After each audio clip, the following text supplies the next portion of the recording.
So when they make traditional violin strings, they polish them with horsehair. And I want to do the same thing for the tail gut that I'm making for the Redwood violin. So I've come to the closest horse ranch that I know of, Cloverleaf Ranch, right on the north edge of Santa Rosa. And I'm here to meet Shawna DeGrange, who's the owner and manager.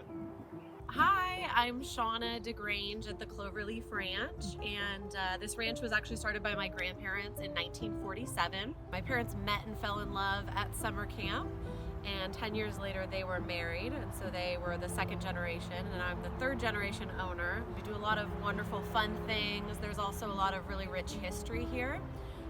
Everything around us did get affected by the 2017 Tubbs fire, but I find what's so inspirational is some of the wonderful things that have been donated. And one of them was this beautiful wagon.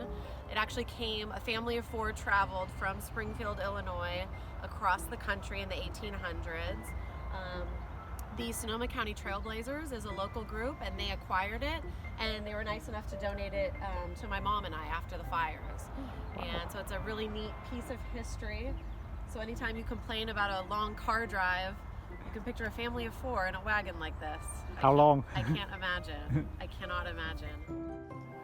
Was the ranch ever like, what would you say, like an agricultural ranch?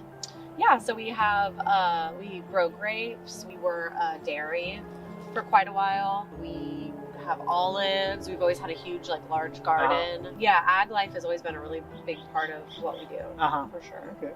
And what about location? I mean, you're now right on the edge of town. Yeah, so we were considered in the middle of nowhere.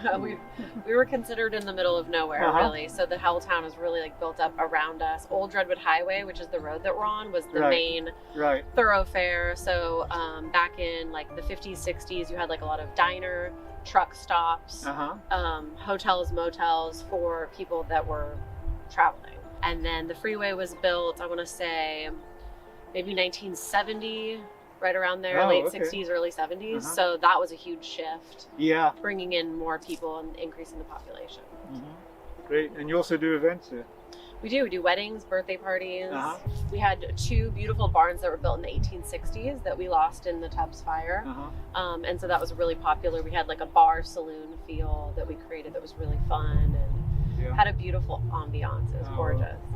We feel really blessed that we're able to keep our doors open in some capacity and help people de-stress and change their lives. I gave a lesson the other day, and the mom was in tears because it was the first time her daughter spoke so much since COVID started. Really? Yeah. And it was just a 30-minute lesson, and I let her hang out with me for another 15 minutes to feed horses, but it's really healing and amazing what just being with the animals and being outdoors. It's good for the soul. It's like music. Yeah, It's exactly. good for the soul. Yeah.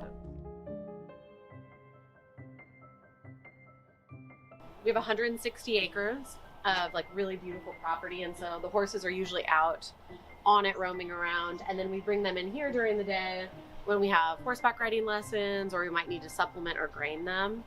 And so we kind of put them in these slots, and then when we're done, we kick them back out and they have a really fun time roaming around.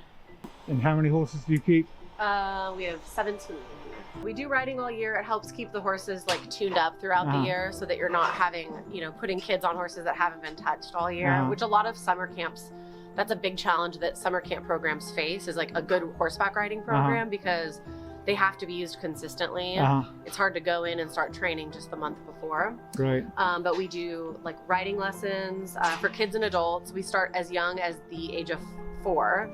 And I've had even people celebrate their 100th birthday out here and get on a horse, which is pretty cool.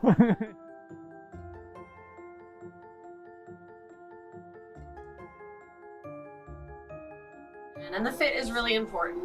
That really helps with our comfortability. So we have saddle fits and bridle fits depending on the horse's temperament, their body structure. Some horses, the withers, which is just kind of like their shoulder blades, some are more narrow, some are more barrel. So you really want to make sure to get a good fit. You can really cause a lot of discomfort for a horse. And our whole program is centered around the horse. We're very horse focused. We don't use up our horses. Like, they're not jogging, loping for hours and hours. We get the rider to work harder than the horse, and that's how you get the longevity of the horses that we have. And actually in this area, the Pomo Indians resided for years, which was really cool. And they actually used horsehair for like fishing lines or to stuff mattresses or furniture, or as decorative pieces in their clothing. So it's kind of neat. A lot of uses, yeah. I know. It was always a big part of our curriculum here, was really honoring the native history and the native life that was here and educating the kids about it. You're okay. Is like that enough? He's such a sweetheart. He's like, what are you doing? It'll grow back quickly. So there we go. Great. Yeah. There you have it. Oh, thank you. It's been really interesting. Yeah. So thanks for showing us around. Thanks for the hair. Absolutely. And, thanks for being part of the Redwood Violin Project. Yeah. Thanks for coming out to the ranch and keep in touch. Let me know how it goes. I will.